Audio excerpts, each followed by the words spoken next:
అస్సలాము అలైకుం వరహ్మతుల్లాహి వబరకాతుహు. తకబ్బలల్లాహు మిన్నా వ మిన్కుమ్. సోదరులారా, సోదరమన్లారా, ఈరోజు ఒక హదీస్ ఈ విధంగా ఉంది.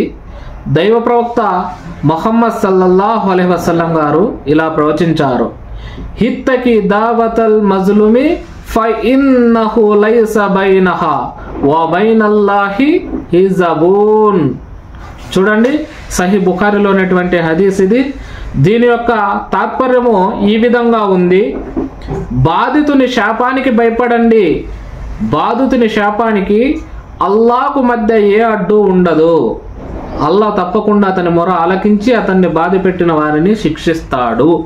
చూడండి, దీని యొక్క అర్థము, మనము ఎవరినైనా కొట్టినా తిట్టినా మనము భయపడాలి. ఎందుకంటే ఒకవేళ ఎవరైతే దెబ్బలు తిన్నాడో లేదా ఎవరైతే మనం తిట్టిన వ్యక్తి ఉన్నాడో ఆ వ్యక్తి శాపం పెడితే అది ఖచ్చితంగా మనకి తగులుతుంది.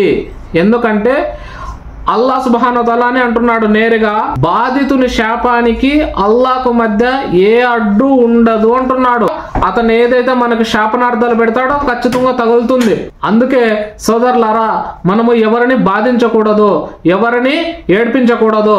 దైవప్రవక్త ముహమ్మద్ సల్లల్లాహు అలైహి వసల్లం గారు చాలా స్పష్టంగా వివరించారు. ఎందుకంటే అల్లాహ్ ఖచ్చితంగా అతని యొక్క మొరను ఆలకిస్తాడు. ఎందుకంటే ఎవరైతే బాధింపబడి ఉంటారో వారు ఖచ్చితంగా అల్లాహ్ వాళ్ళ యొక్క శాపాన్ని అమలు చేస్తాడు. అందుకోసమే మనము చాలా జాగ్రత్తగా ఉండాలి. అస్సలాము అలైకుం వరహ్మతుల్లాహి వబరకాతుహు.